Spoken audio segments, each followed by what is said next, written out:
bolalarda ko'rish o'tkirligi tushishini oldini olishni o'rgataman. Bu videoni oxirigacha ko'ring. Buning uchun dars qiladigan joyimiz albatta yorug' bo'lishi kerak. Xonani yorug'ligidan tashqari, xonamizda albatta stol lampasi bo'lishi kerak. Stol lampasi bola o'ngaqay bo'lsa chap tomondan, chapaqay bo'lsa o'ng tomonda turishi kerak. Bola o'quv jarayonida uning ko'rish o'tkirligini buzmaslik uchun 30 sm masofada o'qish kerak. Dars mobaynida har 30 daqiqadan keyin ko'zga dam berish kerak. Bu esa ko'zni uzoqqa ishlatish bilan amalga oshiriladi. 30 daqiqadan keyin ko'zga dam berish uzoqqa, yaqinga va ko'z mashqlari bilan amalga oshirilishi ham mumkin. Buning uchun men sizlarga bir shablon qildim. Bu rasmimizda ko'zimizlarning tepaga, pastga, chapga, o'ngga bir nechta harakatlari mavjud. Bu harakatlarni bosh qimillamagan holatda ko'z harakatlari bilan amalga oshiriladi.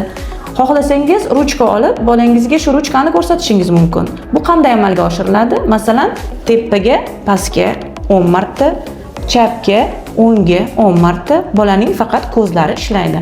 Yana bir mashq turi bu ko'chaga qaragan derazamizga 1 sm qalinlikda qora marker bilan dumaloq chizib olamiz.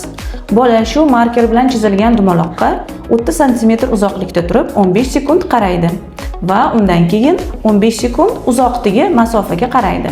Shunday holda 10 marta qaytariladi. Bu qonun-qoidalar va mashqlardan maqsad ko'zni ortiqcha charchoqlarini yechib va ko'zga qo'shimcha quvvat berish. Aziz ota-onalar, tishning gigiyenasi kuniga 2 mahal tishni tish pastasi bilan yuvish bo'lsa, ko'zning gigiyenasi bu mashqlarni 2 mahal qilish. Albatta farzandlarimiz bu vazifalarni esdan chiqarishsa, aziz ota-onalar, siz nazorat ostiga olishingizni so'raymiz. Sizga shunday qiziqarli ma'lumotlar foydali bo'lsa, bizga obuna bo'ling.